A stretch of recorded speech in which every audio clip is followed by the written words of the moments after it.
We often speak of ourselves as though we are individual, independent entities, walking through life as separate from everything around us. But what if I were to suggest that this sense of myself is nothing more than a myth, a creation of thought, a transient illusion, a mask we wear to navigate the world?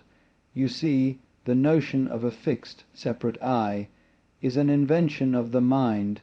It is the result of our perception, a mental construct formed from our thoughts, memories, and experiences. And just like any other creation of the mind, it is subject to change, to fluctuation, and to eventual dissolution. Consider for a moment how your identity has shifted over the years. Who you thought you were as a child is not the same as who you think you are now. The very idea of you is in constant flux, shaped by the circumstances you find yourself in, the people you meet, the thoughts you entertain, and the emotions you feel.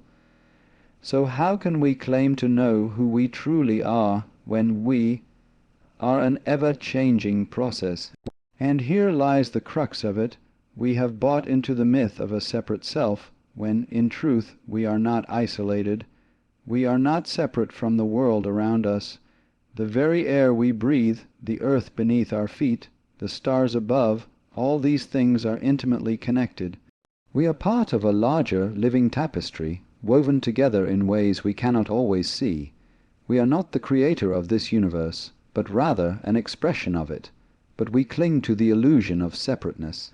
This ego, this sense of I, we so fiercely protect, is nothing more than a temporary construct, a fleeting identity that comes and goes.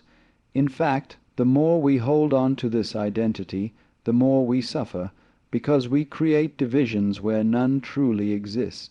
We hold tightly to a sense of self, but the truth is, this self is constantly dissolving, constantly transforming. When we let go of this attachment, however, we open the door to a kind of freedom, a freedom that comes from recognizing that we are not this self, but something much greater. When we stop identifying with the myth of myself, we begin to experience the world as it truly is, not as something separate, but as something that is whole, interconnected, and ever-changing. In this realization there is a paradox. As we let go of the myth of myself, we paradoxically find ourselves more fully alive, more deeply connected, and more in tune with the flow of existence. The illusion of the self, in its attempt to separate us from the world, ultimately keeps us from experiencing the vastness of being.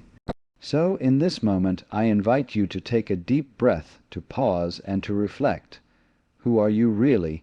Not in the sense of your name, your title, or your history, but in the sense of your true nature, beyond the myth of yourself. What you find may not be what you expect, but it will be the most liberating discovery of all.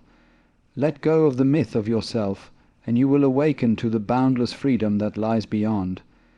We live our lives under a curious and persistent illusion, that we are separate from the world around us, that each of us is a closed, off little bubble of consciousness, sealed inside a bag of skin, gazing out at a universe that is somehow other than us. From birth we are taught to say I, to draw a line between what is me and what is not me. But this, you see, is the grand deception, the illusion of a separate self. This sense of separateness is a convenience, a useful fiction, like a name tag worn at a gathering so others may know what to call you. But the tag is not the person, and the I you carry in your mind, that little voice narrating your life, is not the totality of your being. It is a symbol, a mental shorthand, a trick of language. But because we hear this voice so often, because we give it such authority, we come to believe it is who we truly are. We imagine ourselves as passengers riding through the universe in the vehicle of the body, isolated observers of a vast and indifferent world. But what if that idea is entirely backward? What if you are not a stranger in this cosmos, but the cosmos itself, looking out through human eyes? What if the self is not a separate entity, but a function of the total process of existence?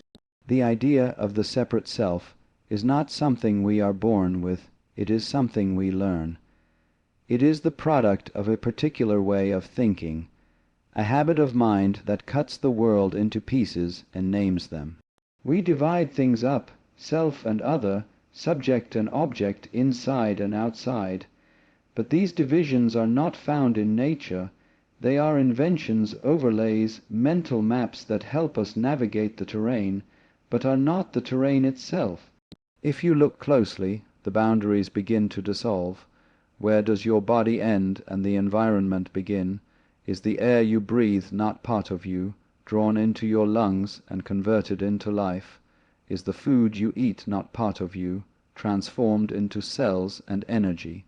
Even your thoughts, your moods, your impulses, are they truly yours, or are they influenced by the world around you, by the people you meet, the weather, the music you hear, the stories you're told? We are not separate. We are patterns in a greater whole.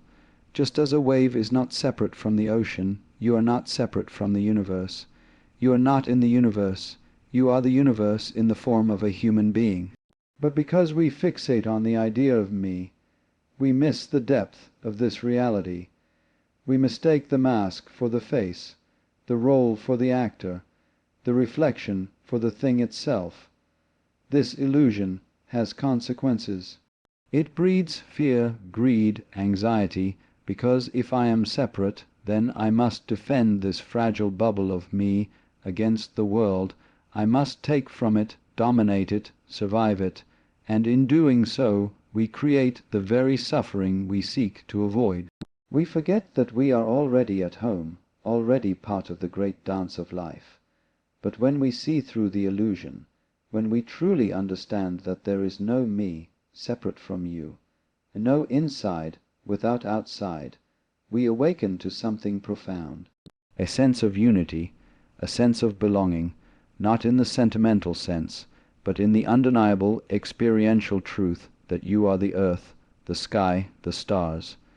You are the eyes through which the universe beholds itself.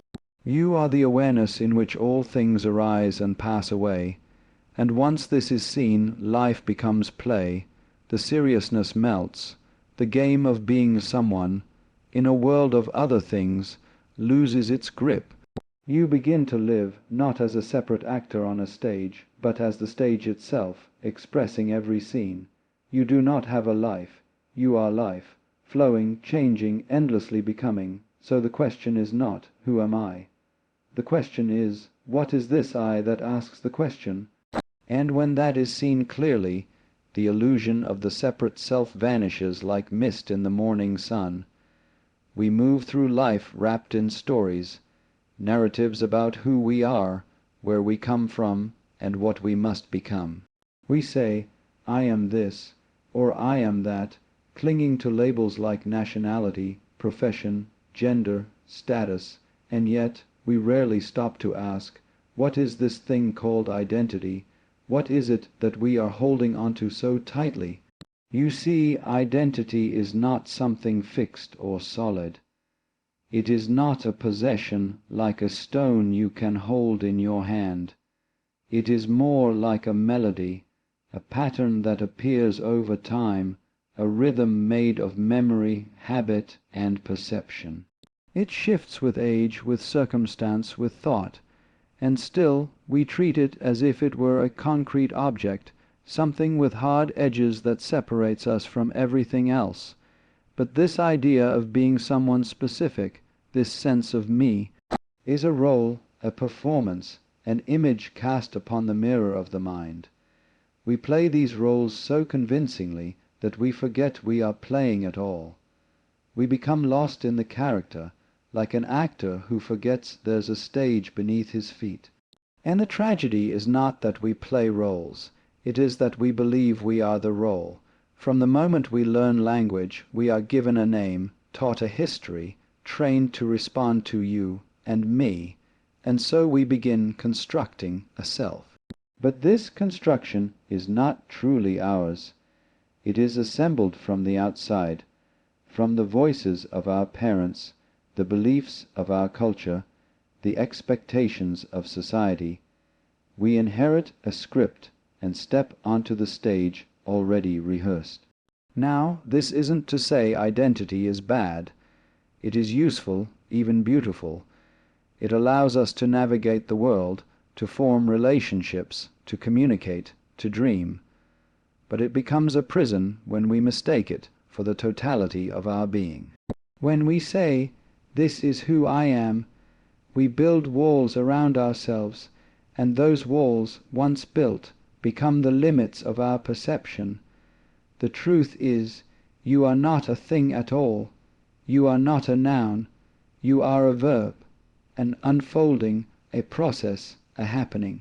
Just as a flame is the behavior of fire, just as a whirlpool is a pattern in water, you are a pattern in the universe.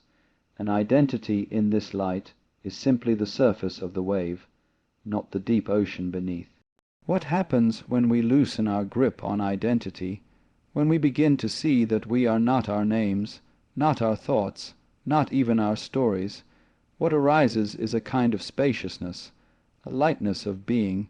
You no longer need to defend yourself, because you realize there is no fixed self to protect. You are fluid, you are free. In fact, the more rigidly we define ourselves, the more we suffer. We say, "I am a strong person," and then feel shame when we are weak. We say, "I am a success," and feel despair when we fail. We live in fear that the mask might slip, that someone might see through the facade. But what if there's nothing to hide? What if who you really are is not something that can be captured in words or categories? To know yourself, then, is not to hold on to an identity, but to let it fall away, to discover what remains when you no longer pretend to be anything. You may find not emptiness, but space, alive, alert, and aware. You may discover that what you are is not a person in the world, but the awareness in which the world appears. Identity is the costume, not the dancer.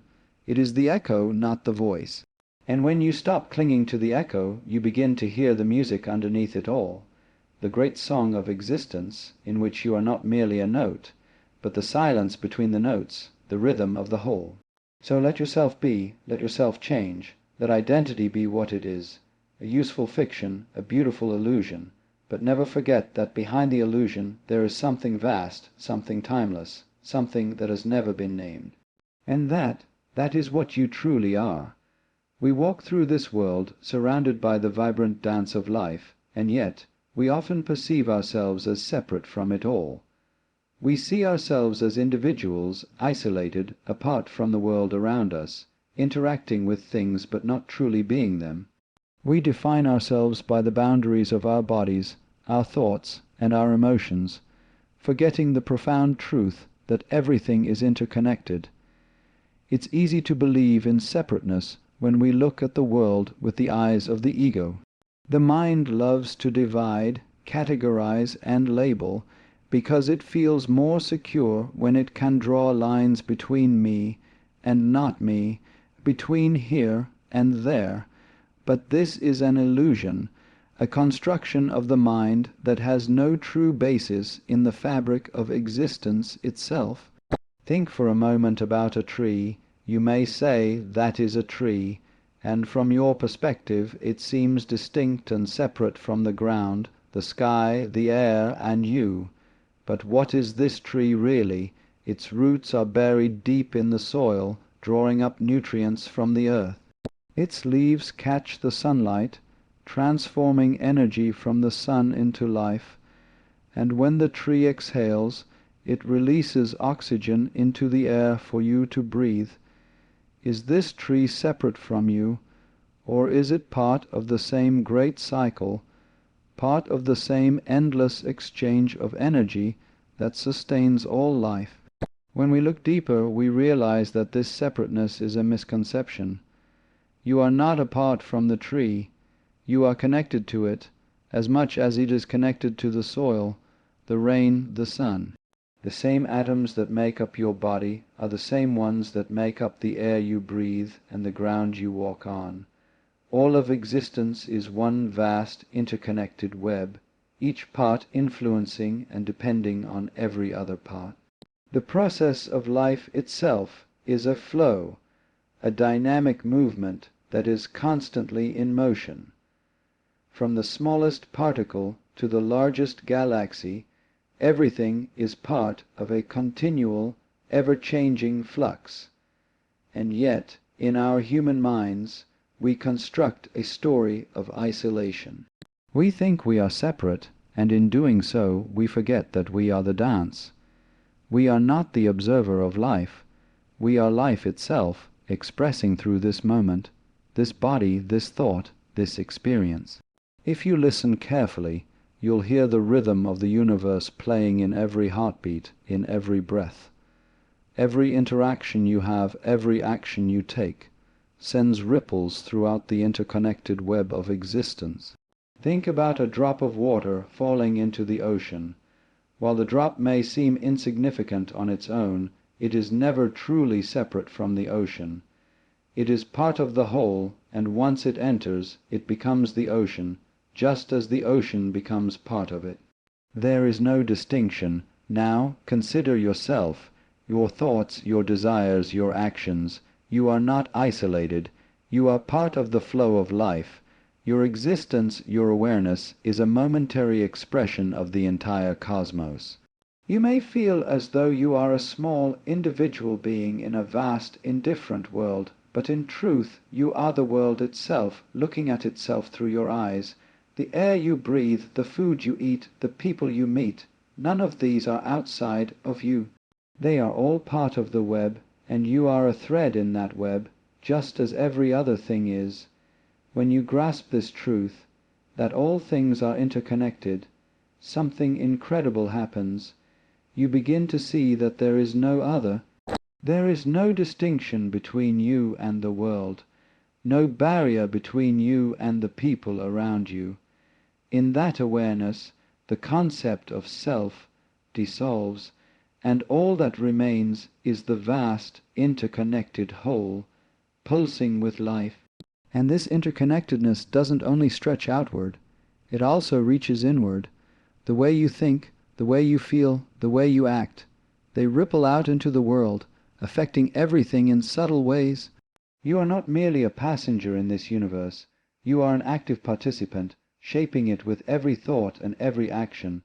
So the next time you walk through a forest, or look out over the ocean, or sit quietly in a room full of people, remember this: you are not separate from what you see. You are a part of it. You are the tree, the sky, the breath, the heartbeat, the very pulse of existence itself. In this vast, interconnected web of life, there is no boundary between you and anything else. The illusion of separation is just that, an illusion. When we stop seeing ourselves as isolated beings and start recognizing the deep interconnectedness of all things, we begin to experience the world as it truly is, whole, complete, and unified. We begin to see that we are not just living in the world, but living with the world, as part of the world, as the world. And in that realization, we find the peace and the understanding that we have been seeking all along. Perception, you see, is a curious thing. It is not a direct experience of reality, but a construction, a process by which we interpret and make sense of the world around us. We think we are seeing things as they are, that we are receiving objective information from the world. But perception, in truth, is much more subjective than we realize. It is shaped by our senses, our thoughts, and the stories we tell ourselves about what we see. And in this way, perception is both a gift and a limitation. It is our window into the world, but it is not the world itself. Think for a moment about how you perceive anything. Whether you are looking at a tree, a person, or a sunset, the images you see are not the objects themselves, but representations of them.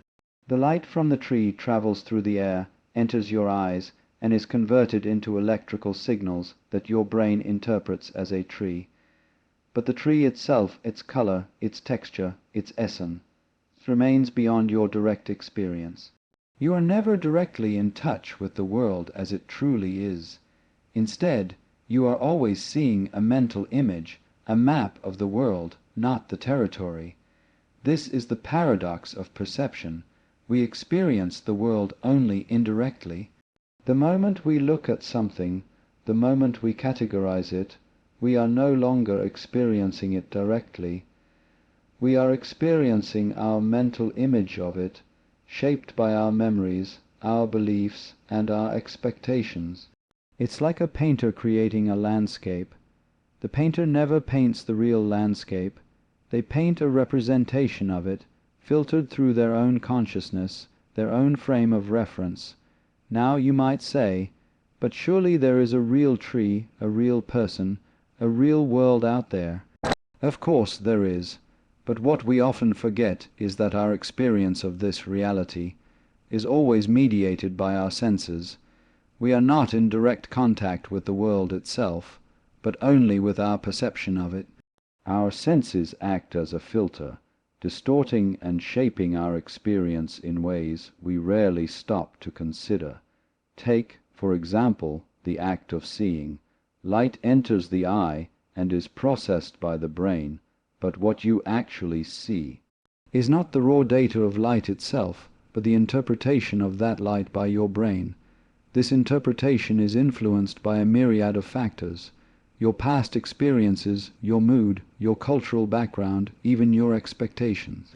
A person who has had a negative experience with dogs may see a dog as a threat, even if it is harmless. Another person with a positive history with dogs may see the same dog as a friendly companion. The tree, the dog, the sky, they all exist outside of us, but our perception of them is always subjective.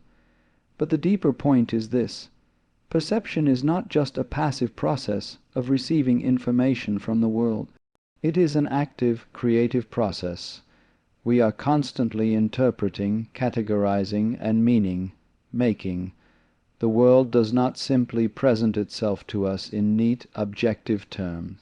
Instead, it arrives as a blur of sensations, and it is we who impose meaning upon it, shaping it into something we can understand. This is why two people can look at the same event and perceive it in entirely different ways. It is why one person may see a challenge as an opportunity for growth, while another sees it as a threat. It is why a moment of silence may be calming to one person and uncomfortable to another. The world is not the same for everyone, because everyone's perception is different. We all live in our own worlds, constructed from the raw materials of our senses, thoughts, and experiences. But here is the fascinating part. Although we are never directly in touch with reality, we still feel that we are. We feel that the world is out there, and we are simply receiving it. The mind is so quick, so automatic, that it rarely pauses to question the process of perception itself. We think the world is a solid, external thing, separate from us, and that our senses are merely windows to this world. But in truth, perception is much more like a dance, an interaction between the world and our mind, between the object and the subject. When we understand this, we begin to see that perception is not something fixed or absolute. It is a fluid process, a flow of awareness that is constantly shifting. The world is not a static object. It is an ongoing event, a continuous unfolding, and we are part of that unfolding. The boundaries between subject and object, between me and the world, begin to blur. We begin to see that perception is not something we do to the world. It is something we do with the world. It is a creative act, a co-creation between our minds and the universe. So, the next time you look at a tree, or a person, or a sunset, pause for a moment and ask yourself, what am I really seeing? Am I seeing the world as it is, or am I seeing the world as I have learned to see it? And in that pause, you might just catch a glimpse of the deeper truth, that the world is not something out there, but something we are participating in, moment by moment, with every thought, with every perception. Perception is not merely a window to the world, it is the very way we engage with it, and in this engagement the boundaries between me and it dissolve, and the dance of life continues, unfolding in a perpetual, ever-changing flow. The ego, you see, is a curious thing. It's something we are all familiar with, something we think we understand, yet the more we try to grasp it, the more elusive it becomes. We speak of the ego as if it were a solid entity, a permanent fixture of who we are. But if you look closely, you'll begin to realize that the ego is not a thing at all. It is a construct, a temporary illusion that arises out of the mind, and when we take it too seriously, we become trapped by it. Now, let us explore this illusion. The ego is not your true self. It is more like a mask, a role you play in the drama of life. It is the image you have of yourself, built from your thoughts, your memories, your desires, and your experiences. It is the I, that you believe yourself to be, the one who has a past, a present, and a future. But just as an actor is not the character they play, you are not the ego you identify with. The ego arises out of a need for security, for control. It is the mind's attempt to create a sense of continuity in a world that is ever changing. We look for something stable to hold on to, and the ego provides that illusion. We cling to it as though it were a solid foundation, when in reality it is like sand slipping through our fingers. The more we hold on to it, the more we define ourselves by it, the more we become entangled in the illusion. You see, the ego is like a wave in the ocean. It appears to be separate, distinct, but it is inseparable from the water it rises from. Just as the wave is not separate from the ocean, the ego is not separate from the mind, the body, or the universe. It is a temporary pattern, a fleeting moment in the continuous flow of life. Yet we treat it as though it were permanent, as though it were who we truly are. And in doing so, we fall into the trap of believing that we are separate from everything else. This sense of separateness is the core of the ego. It makes us feel as though we are isolated beings, separate from the world and from others. We look at the world and see it as out there, something to be conquered, something to be controlled. We identify with the ego and forget that we are not separate from the world we perceive. We are part of it, just as a wave is part of the ocean. When we identify too strongly with the ego, we lose sight of this truth. The ego also plays a role in our sense of control. It tells us that we must be in charge of our lives, that we must shape our destiny, that we must protect ourselves from harm. It creates an illusion of mastery, making us feel as though we are the authors of our own story. But in truth, we are not the masters of our fate. Life moves through us, not because of us. We are participants in the dance of existence, not its directors. And this brings us to a deeper realization. The ego is not bad in itself. It has a function. It allows us to navigate the world, to interact with others, to make decisions. It is useful in the sense that it helps us make sense of the world. But when we mistake it for who we are, when we identify with it as if it were a solid entity, we begin to suffer.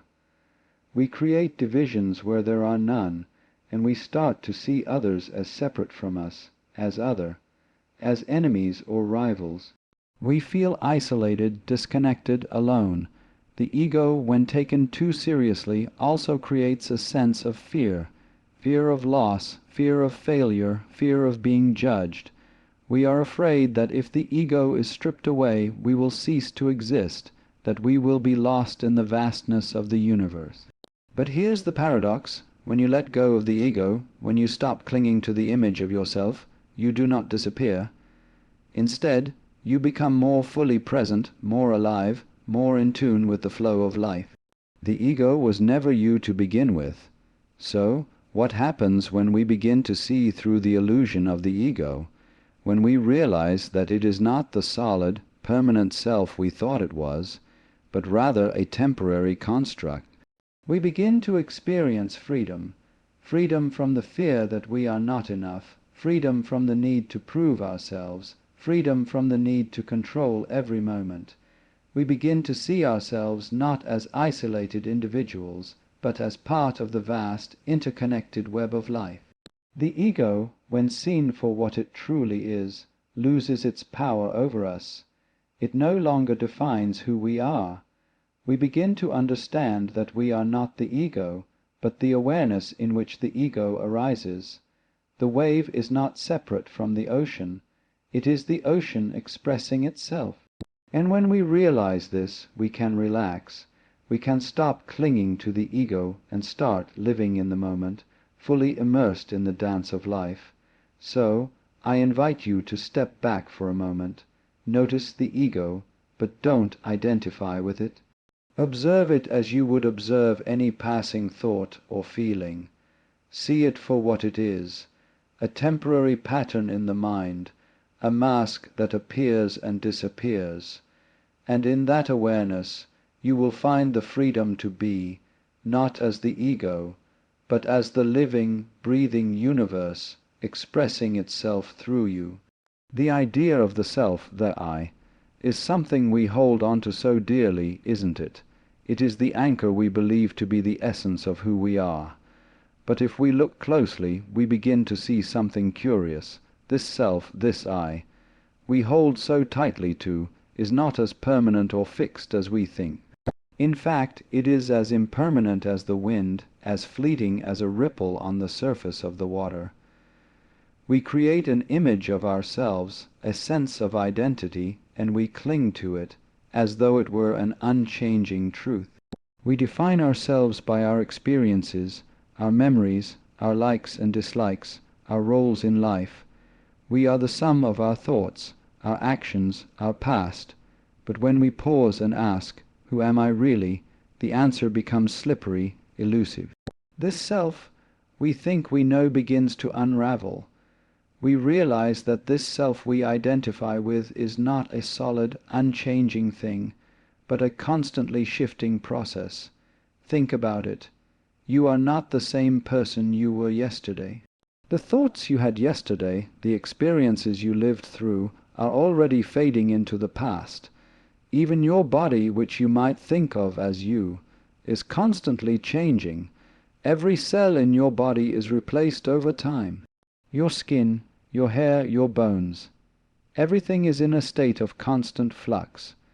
Your body is not the same today as it was a year ago, nor will it be the same a year from now. Yet you continue to think of yourself as you, in this very moment, as though there is some fixed essence that is always the same, but when we truly observe, we see that there is no solid, unchanging I behind this process. There is only change, movement, and impermanence. The self is not a fixed entity, but a fluid, ever-changing experience that arises from the constant flow of thoughts, feelings, sensations, and perceptions.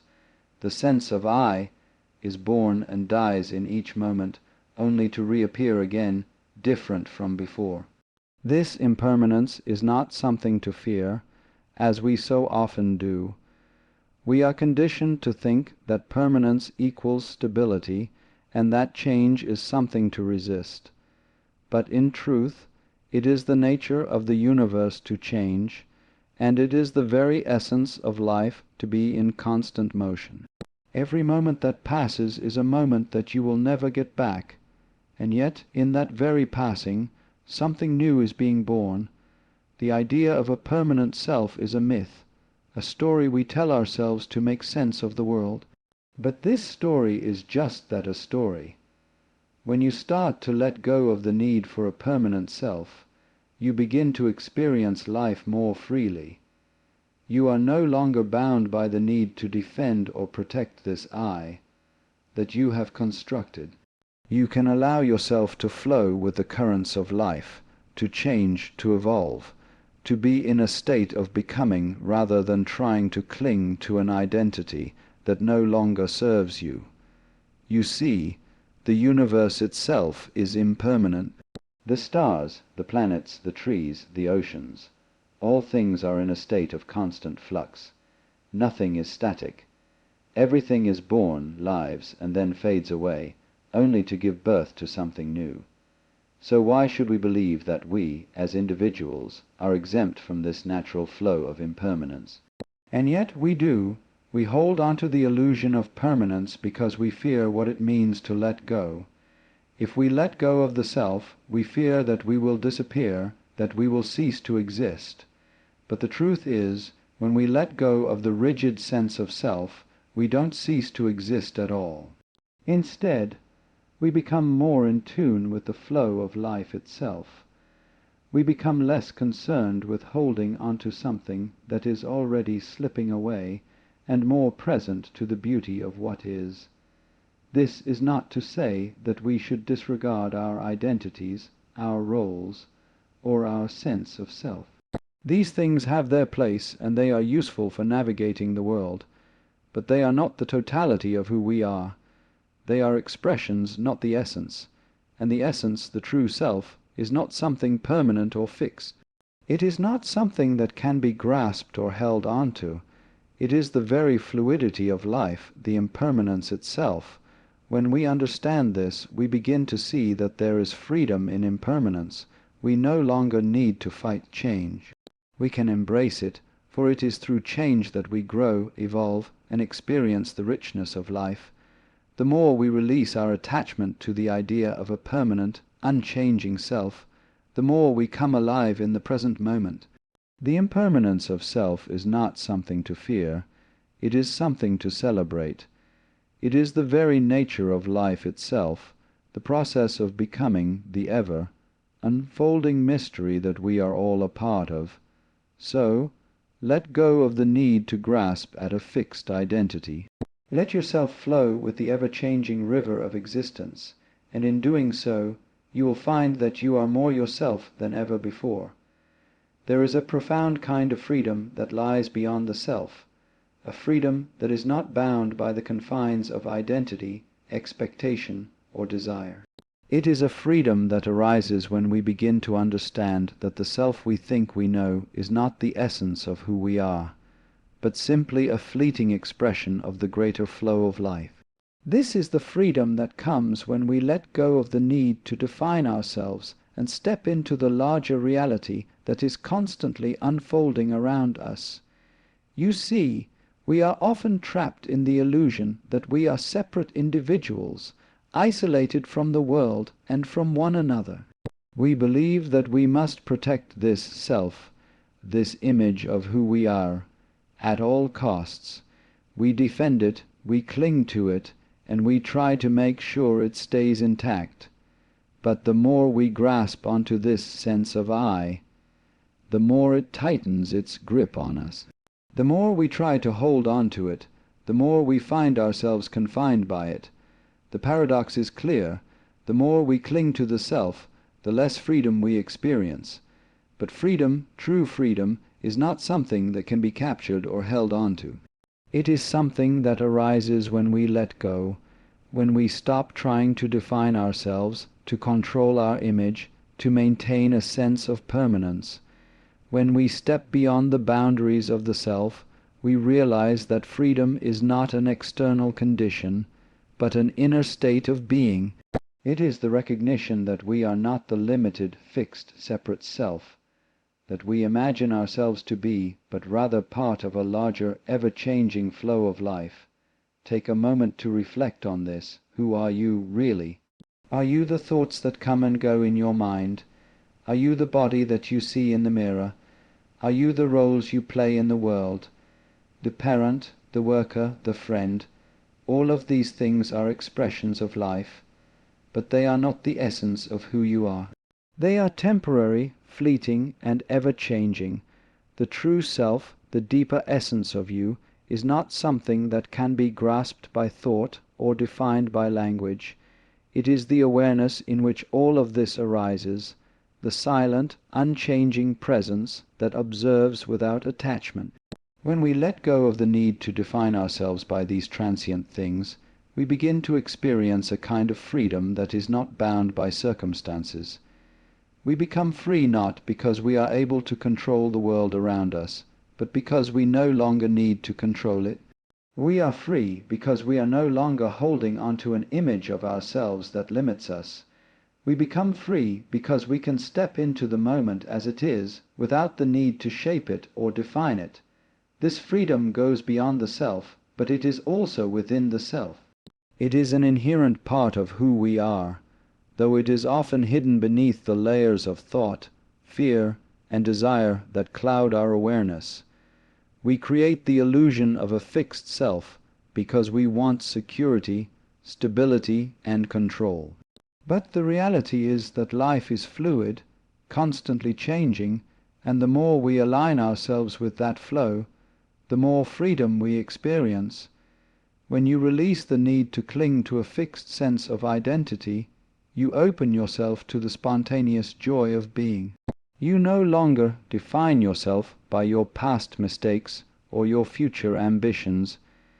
You are free to simply be in the present moment, alive and aware, without the weight of self-imposed limitations. You are not the image of yourself that you carry around in your mind. You are the vastness of awareness in which all things arise and dissolve. This is the freedom beyond the self, the freedom that comes when you realize that the boundaries you have created between you and the world are not real. They are just ideas, concepts, and illusions. When you stop identifying with the image of yourself, you begin to see that you are not separate from the world. You are part of it, inseparable from it. The more you let go of the idea of being an isolated individual, the more you realize that you are connected to everything, and everything is connected to you. This realization does not make you lose yourself. Rather, it allows you to discover who you truly are. You are not the limited, finite self you thought you were. You are the vast, infinite presence that embraces the whole of existence. And in that realization, you find a freedom that is not bound by time, space, or circumstance. You are free because you are not trying to be anything other than what you are in this moment. The freedom beyond the self is not a freedom from the world or from the responsibilities of life. It is a freedom to engage with the world fully and authentically, without the constraints of ego and identity. It is the freedom to flow with the current of life, to live with joy and spontaneity without the need to control or resist. It is the freedom to be fully alive without the fear of losing yourself, because you have come to understand that there is nothing to lose. So let go of the need to define yourself. Release the grip on the self you think you are, and step into the freedom that is always available, just beyond the boundaries of the ego. In this freedom, you will find that you are more alive, more connected, and more at peace than ever before. There is a curious paradox embedded in the very nature of self-awareness.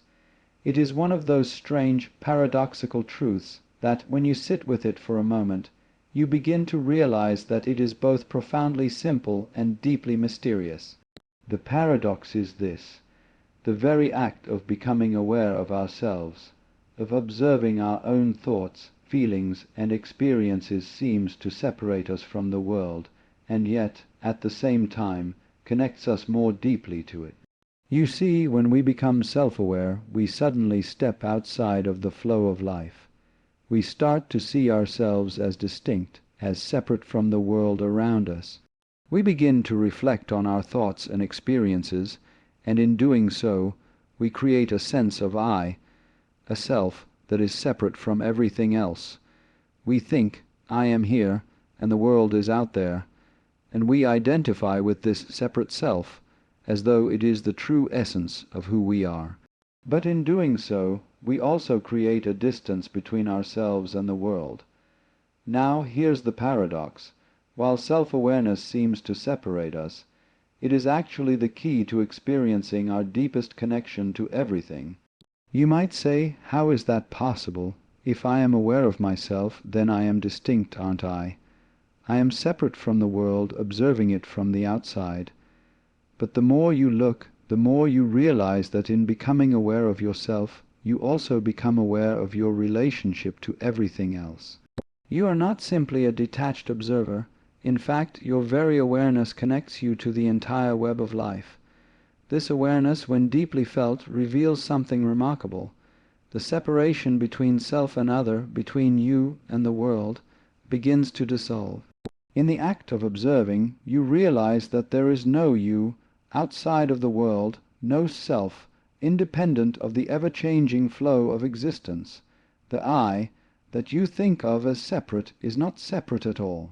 It is, in fact, a manifestation of the world, of the universe, of the entire process of life itself. Take a moment and consider this. When you look at a tree, you see it as distinct from you. But are you not also the tree in some sense? The same energy, the same life force that flows through the tree is flowing through you. The same elements, the same atoms, the same cosmic forces are shaping both you and the tree. The tree and the self are not two separate things, but rather two expressions of the same underlying reality. And so it is with all things. The more self-aware you become, the more you begin to realize that your sense of separation from the world is an illusion. The more you observe your own thoughts and feelings, the more you recognize that they are not separate from the world. They are part of it.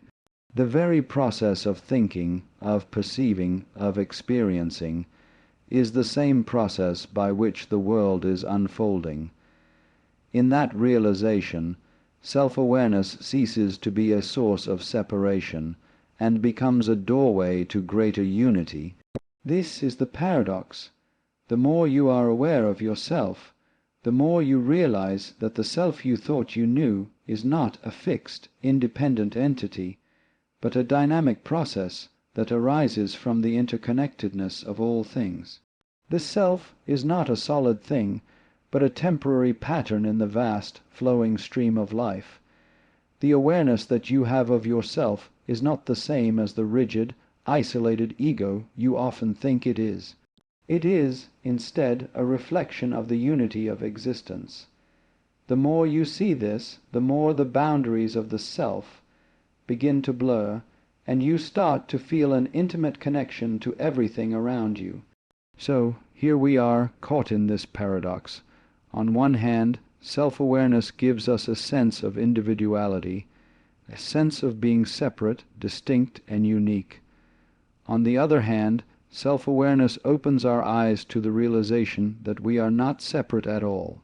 We are part of the very same fabric that makes up the world, the universe, the cosmos. We are the world experiencing itself through our eyes. This paradox of self-awareness is not something to be solved or resolved. It is something to be lived. It is the dance between individuality and unity, between the self and the world. In recognizing the paradox, we let go of the need to define ourselves as separate from everything else, and instead, we embrace the flowing, interconnected nature of existence. We come to realize that in the very act of becoming aware of ourselves, we are also becoming aware of our place in the universe, of our deep connection to all things. So, what is the truth of self-awareness? It is not the truth of a fixed, isolated ego, but the truth of an ever-changing, interconnected process, a process that is not bound by time or space, but flows freely through all things. And in that awareness we discover a deeper freedom, a freedom from the illusion of separation, a freedom that allows us to fully engage with the world without clinging to the idea of I or me. In the end, the paradox of self-awareness reveals the most beautiful truth of all. The more we become aware of ourselves, the more we become aware of the infinite interconnectedness of all things. And in that awareness we find our true place in the universe, not as isolated beings, but as expressions of the vast, ever-flowing life that surrounds us,